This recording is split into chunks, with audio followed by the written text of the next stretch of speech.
জানো তো আমাকে না আমার মা ছোটো থেকেই বলে আমার নাকি শুধু চোখেই খিদে, পেটে একটুও খিদে থাকে না। এটা কেন বলছি, এটার রিজনটা তোমরা ভিডিওর শেষে দেখতে পাবে। তো সেদিন চলে গেছিলাম আমরা একটা জন্মদিনের পার্টিতে। তো ঢোকা মাত্রই আম পান্না দিয়ে গলা ভিজিয়ে নিয়েছিলাম, কারণ তোমরা জানো কলকাতায় কি প্রচণ্ড পরিমাণে গরম পড়েছে। তো তারপরেই আমরা চলে গেছিলাম স্টার্টার কাউন্টারে, যেখানে ছিল ফিশ বল, চিকেন পাকোড়া আর একটা ক্রিসপি চিলি বেবিকর্ন।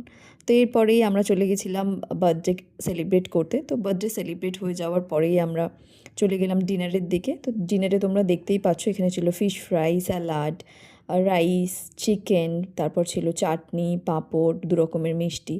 কিন্তু ওই যে বললাম, মা ঠিকই বলেছিল যে আমার শুধু চোখেই খিদে, এত কিছু শুধু দেখেই গেছি, কিন্তু খাওয়ার মধ্যে খেয়েছি শুধু দুটো। একটা হচ্ছে রাইস আর একটা হচ্ছে চিকেন। তো চিকেনেরও শুধু 3টে পিস নিয়েছিলাম, তাও খুঁটে খুঁটে খেয়েছি, কারণ যা অত্যন্ত পরিমাণে গরম ছিল, এই যে দুটো খেতে পেরেছি এইটাই অনেক।